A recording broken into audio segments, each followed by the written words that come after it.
Hello, you're watching Vnews Bulletin. I'm Yung from Hanoi, and now the headlines as usual.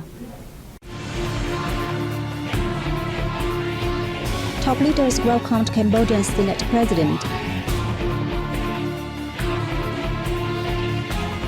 Floater receives orders to export 400,000 tons of rice to the EU. 17th East Asia Inter-Regional Tourism Forums opens in Quảng Ninh Province.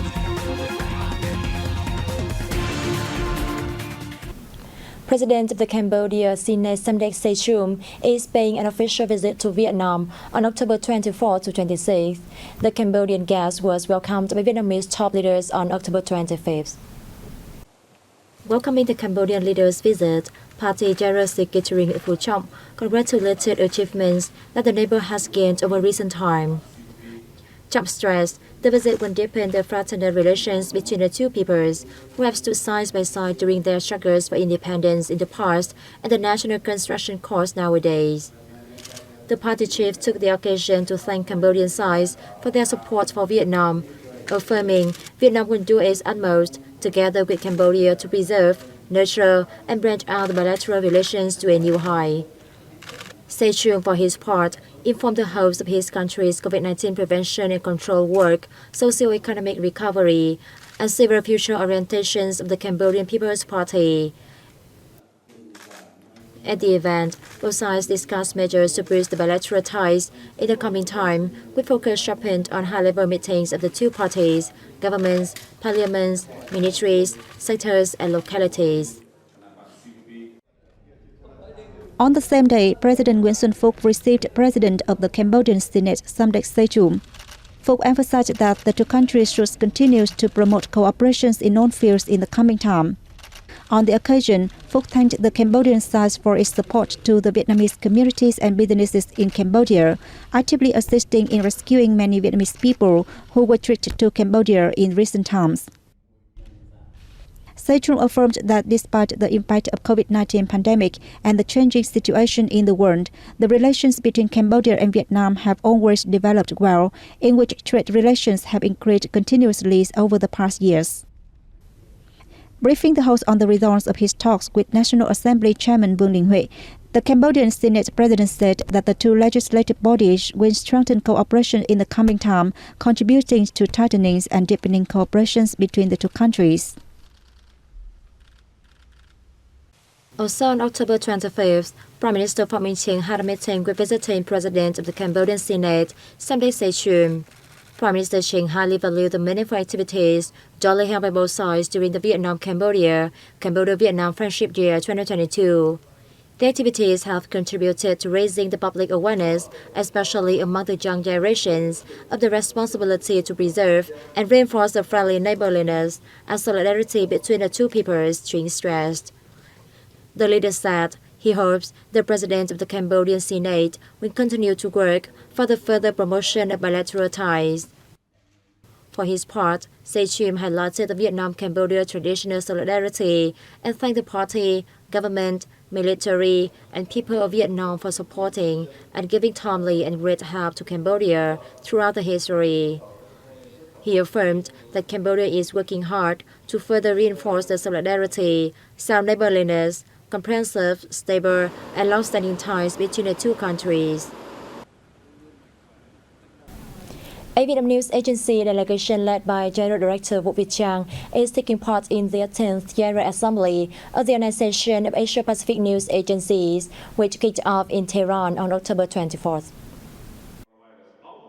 The opening ceremony was attended by host senior officials, diplomatic representatives of some participating countries, and 22 delegations of regional news agencies. After the opening ceremony, VNA General Director Vũ Việt Trang chaired a panel discussion on communications cooperation in the post-pandemic period. In her introductory speech, Trang held that news agencies have undergone trying times during the COVID-19 pandemic. Besides, digital technology has changed the public's information access from print newspapers to internet platforms, forcing news agencies to change accordingly, she said. adding that the discussion was an occasion for regional news agencies to work out solutions and initiatives to surmount difficulties and move forward. On the first day of the 80th General Assembly, the 49th meeting of the ONA Executive Board and a photo exhibition on the post-pandemic life also took place. The State Bank of Vietnam on October 24th decided to revise up several interest rates by 1% starting from October 25th. Accordingly, the refinancing interest rates will be set at 6% per year, rediscounts at 4.5%, and overnight interbanking lending rate at 7%. The maximum interest rate for non-term and one-month deposits in Vietnam Dong is kept at 1% annually, and that's for 1 to 6 month deposits, 6%. Deposits of 1 to 6 months at people's credit funds and microfinance organizations will enjoy an annual interest rate of 6.5%. Meanwhile, the maximum short-term lending interest rate in Vietnam Dong at credit institutions for the capital demand for a number of economic sectors increased to 5.5%, and those at people's credit funds and microfinance organizations to 6.5%. Lộc Trời Group, a leading provider of agricultural services and products in Vietnam, has so far got order for export of 400,000 tons of rice to the European Union market in 2023, according to a representative of the company. According to the representative, the new export contracts signed with EU partners will be completed in the second quarter of 2023. After the EU-Vietnam Free Trade Agreement took effect, the company was selected to ship the first batch of rice. To date, it has exported 30,000 tons of rice to the EU. In September, 500 tons of Com Vietnam rice product produced by the Lộc Trời Group, for the first time, was put on the shelves of major retail supermarket chains in France. After that, French partners imported an additional 500 tons. All the 1,000 tons of rice was sold out within 1 month. Through Leclerc Paris Châtelain, a hypermarket run by leading French retailer Leclerc, the Com Vietnam rice product reached not only French consumers but also German and Dutch consumers. The General Department of Vietnam Customs said that the local coffee industry may reach an export milestone of $4 billion for 2022. Vietnam has shipped nearly 1.5 million tons of coffee, worth about $3.2 billion so far this year, with an average export price of $2,283 a ton, up 21% year-on-year.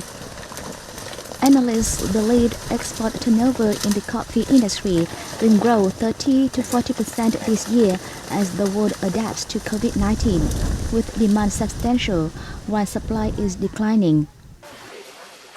The export price may reach $2,400 to $2,600 a ton, with momentum lasting into 2023. Germany is the largest importer of Vietnamese coffee, with 12% of value, followed by Belgium and Italy. The Vietnam Trade Office in Australia is showcasing Vietnamese agro-fisheries products at Food Service Sydney 2022 from October 23rd to 25th, one of the world's largest annual food industry and dining services exhibitions. Food Service Sydney 2022 provides Vietnamese exporters with the opportunity to effectively reach Australian consumers. Through this exhibition, we hope to show international friends that Vietnamese goods are abundant and competitive. And with Vietnam's growing digital platforms, international friends will have easier access to Vietnamese goods. Vietnamese products on display include fresh fruit, coffee beans, cashew nuts, tea bags, frozen seafood, and several types of popular rice, such as SD25 rice, which won the World Best Rice Award and recently obtained a trademark in Australia. I am happy that more and more quality Vietnamese products are available in Australia. I have eaten a lot of rice here, but Vietnam's SD25 rice is especially delicious, and I am happy to enjoy the world's best rice in Australia. Along with this event, the Vietnam Trade Office in Australia is also holding an international fair for Vietnamese goods on digital platforms. Both events are part of the Vietnamese Goods Week, hosted by the Vietnam Trade Office in many Australian localities from October 23rd to 30th.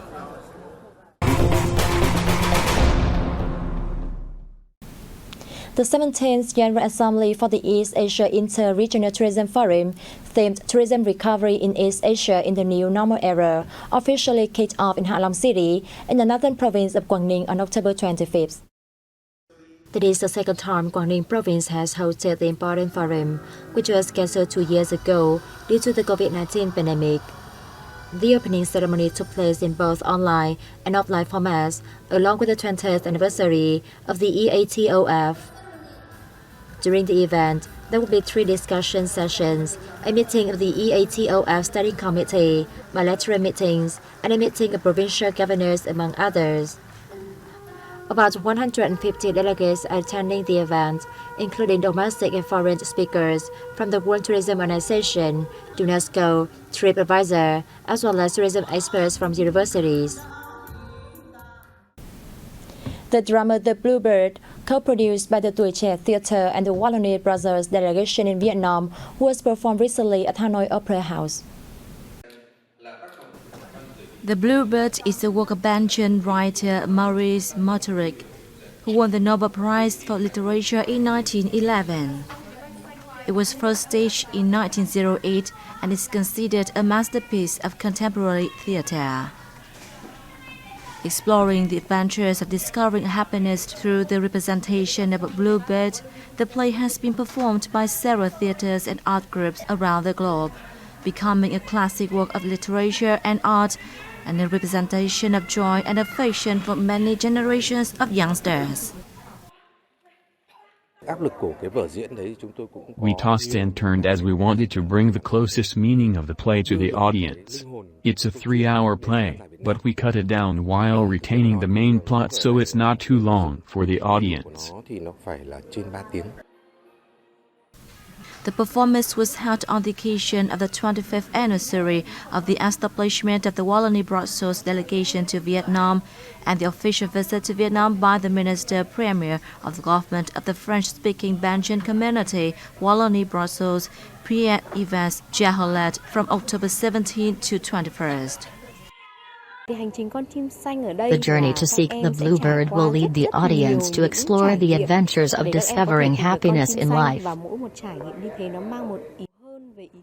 Despite the effects of COVID-19, cooperation in cultural and other exchange between Vietnam and the French-speaking community in Belgium has been actively promoted and continued to grow since the premiere of the play, which was well received by the young audience in Vietnam.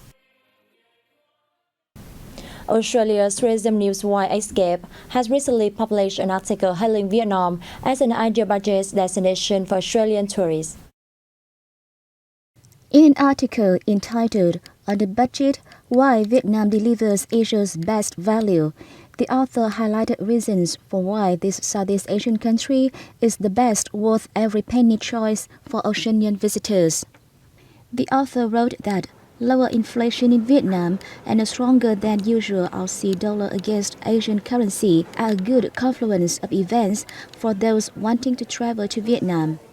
The author cited his own experience to help readers envision an affordable trip to Vietnam, from accommodation to catering services. According to him, the Vietnamese have perfected coffee culture to a point where it rivals even Melbourne or Milan. A basic Vietnamese coffee only fetches 1.6 Australian dollars. A trip across the entire old quarter of Hanoi on the back of a Grab will set a visitor back about 2 to 3 Australian dollars. And that has wrapped up the news bulletin. Thanks for watching and see you next time.